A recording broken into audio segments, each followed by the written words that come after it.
Hello friends, मैं सुनीता अग्रवाल। मेरे channel पे आप सभी का बहुत बहुत स्वागत है। तो आज हम बनाएंगे बहुत ही ज्यादा टेस्टी रेसिपी। तो चलिए बनाना शुरू करते हैं। आज मैं आपको घर में रखी हुई चीजों से एकदम सिंपल तरीके से बहुत ही ज्यादा टेस्टी लहसुन की चटनी बनाना बताती हूँ कैसे बनाई जाती है। और चटनी तो सभी को बहुत ज्यादा पसंद भी होती है। तो चलिए बनाना शुरू करते हैं। चटनी बनाने के लिए ये हमने 50 ग्राम लहसुन लिया है और इस लहसुन को हमने छील लिया है। अब हम लहसुन को हमामदस्ते में डाल करके कूट लेते हैं। जब हम लहसुन की चटनी को कूट के बनाते हैं तो बहुत ही ज्यादा टेस्टी बनके तैयार होती है। आप चाहे तो इसे दरदरा मिक्सी से भी पीस सकते हैं। ये हमने लहसुन को कूट लिया है। अब मैं आपको दिखा भी देती हूँ। देखिए, हमें इस तरीके का कुटा हुआ लहसुन चाहिए। अब हम लहसुन को इस बाउल में निकाल लेते हैं।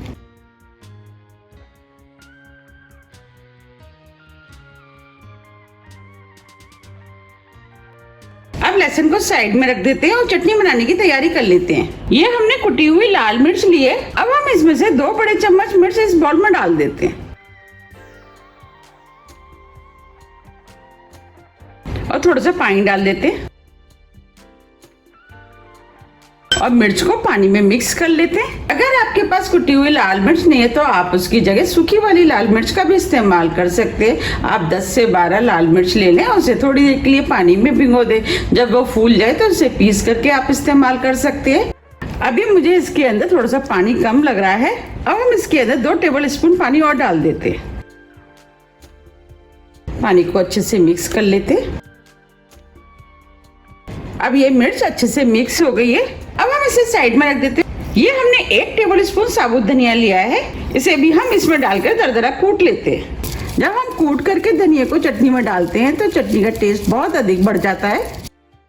अब ये धनिया भी दरदरा कूट गया है। चलिए चटनी बना लेते हैं। चटनी बनाने के लिए कढ़ाई में 2 बड़े चम्मच ऑयल डाल देते हैं। ऑयल आप कोई भी इस्तेमाल कर सकते हैं, जो भी आप खाना पसंद करते हैं। अब ऑयल को गर्म होने देते हैं। ऑयल गर्म हो गया है। अब हम इसके अंदर 2 चुटकी हींग डाल देते हैं। इससे चटनी में फ्लेवर अच्छा आएगा।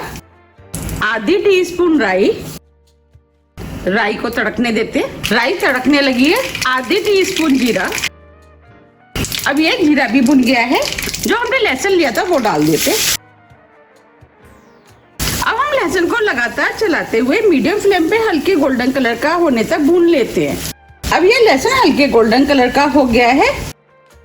ये हमने धनिया को दरदरा कूटा था वो डाल देते और धनिया को मिक्स कर देते हैं। कुछ सेकंड के लिए लहसुन के साथ भून लेते हैं, जिससे धनिया के अंदर जितना भी कच्चापन होगा वो निकल जाएगा। अब ये धनिया भी भुन गया है। ये जो मिर्च हमने पानी में भिगोई थी वो डाल देते। अब हम इसी बाउल में थोड़ा सा पानी डाल देते। अब हम इस पानी को चटनी में डाल देते हैं। अब हम चटनी को लगातार चलाते हुए मीडियम फ्लेम पे 2 से 3 मिनट करीब भून लेते हैं। ये चटनी खाने में बहुत ही ज्यादा टेस्टी लगती है। आप भी इसे बनाइए, आपको भी ये बहुत ज्यादा पसंद आएगी।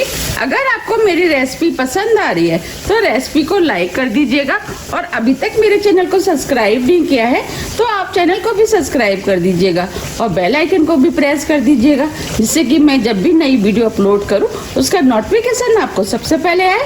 हमें चटनी को लगातार चलाते हुए भूनना है जब तक कि इसके अंदर से ऑयल सेपरेट ना हो जाए।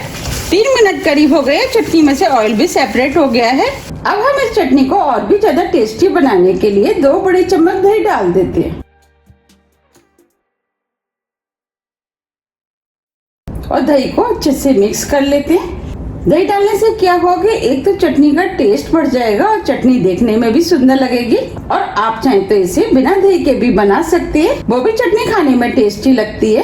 अगर आप डालना चाहते हैं तो आप दही की जगह 2 टेबल स्पून इमली का पल्प डाल सकते हैं। आप देख पा रहे हैं चटनी का कलर कितना सुंदर आया है। अब हम इसके अंदर आधी टीस्पून नमक डाल देते हैं। नमक आप अपने टेस्ट के अनुसार थोड़ा सा कम या ज्यादा भी कर सकते हैं। और इस चटनी को लगातार चलाते हुए 2 से 3 मिनट करीब और भून लेते हैं और ये खाने में भी बहुत ही ज्यादा टेस्टी लगती है।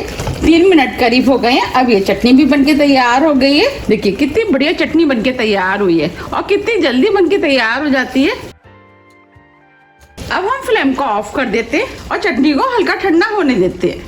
चलिए अब चटनी को सर्व कर लेते हैं। आप देख पा रहे हैं कितनी मजेदार और टेस्टी लहसुन की चटनी बनके तैयार हुई है और ये चटनी खाने में बहुत ही ज़्यादा टेस्टी लगती है और इसे बनाना भी बहुत आसान है, झट से बनके तैयार हो जाती है।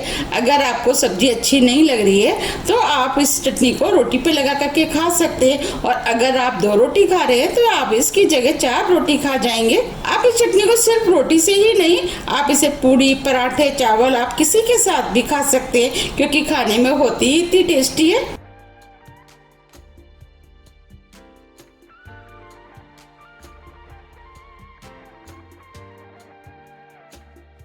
अब मैं आपको चटनी को पास से भी दिखा देती हूँ। देखिए देखने में कितनी सुंदर लग रही है। ये देखने में जितनी सुंदर लग रही है उससे ज्यादा ये खाने में टेस्टी लगती है। आप इस चटनी को 1 से 2 महीने के लिए स्टोर करके फ्रिज में रख सकते हैं और जब भी खाने की इच्छा है आप निकाल करके खा सकते हैं। अगर आपको मेरी चटनी की रेसिपी पसंद आ रही है तो रेसिपी को लाइक कीजिए, चैनल को सब्सक्राइब कीजिए और ज़्यादा से ज़्यादा शेयर कीजिए।